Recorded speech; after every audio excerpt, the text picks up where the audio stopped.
The last type of shock that's going to be covered here is distributive shock, which is going to be poor vessel function. The causes are when the vessels dilate, so there's not enough pressure in the vessels to get the blood circulated through the body. As that's one of the things you need for good circulation is both the heart to be pumping and for there to be enough pressure in the veins for the blood to get circulated around the body.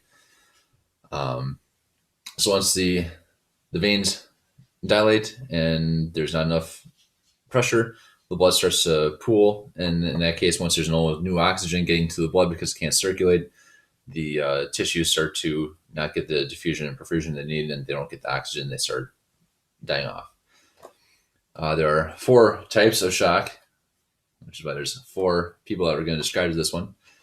The first one is going to be a septic shock, which is when the bacteria or some type of infection gets into the tissue and inflames the tissues, causing the blood to not be able to get through and not be able to perfuse and circulate throughout the body. The second type of distributive shock is going to be neurogenic shock, where there is a spinal injury causing the vessels below the injury to dilate due to the injury and trying to get more blood there. At which point the blood pools and anything below the injury is going to start becoming cool, clammy. It's just not going to be a good situation.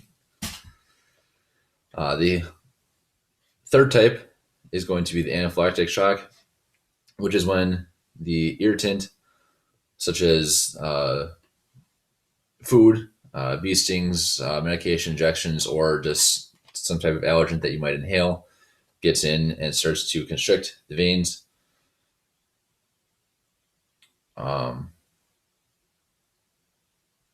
Actually dilate the veins.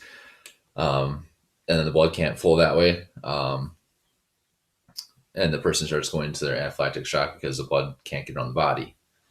The last type is going to be the psychogenic shock, which can occur when someone sees or hears something traumatic that they aren't used to or can't handle, such as some people seeing like blood or vomit or hearing some terrible news, at which point their body just is reacting, dilating to try to get more blood throughout the body, and they can end up fainting.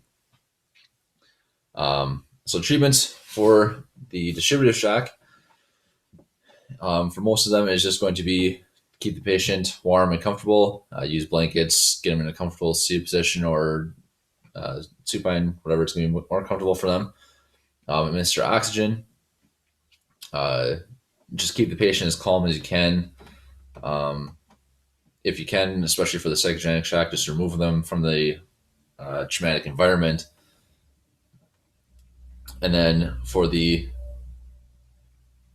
anaphylactic shock, you're going to be possibly administering epi, which is going to usually be in the auto injector. It's going to be pre-dosed, but you're going to want to make sure that you get the right dosage for the patient.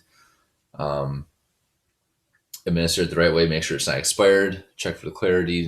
Make sure there's no cloudiness or discoloration, and make sure that the patient hasn't already gotten some. Otherwise, once you get those, you're just going to want to transfer them to the hospital, just so that they don't end up going back into a certain type of shock, and also to receive more advanced treatment and care.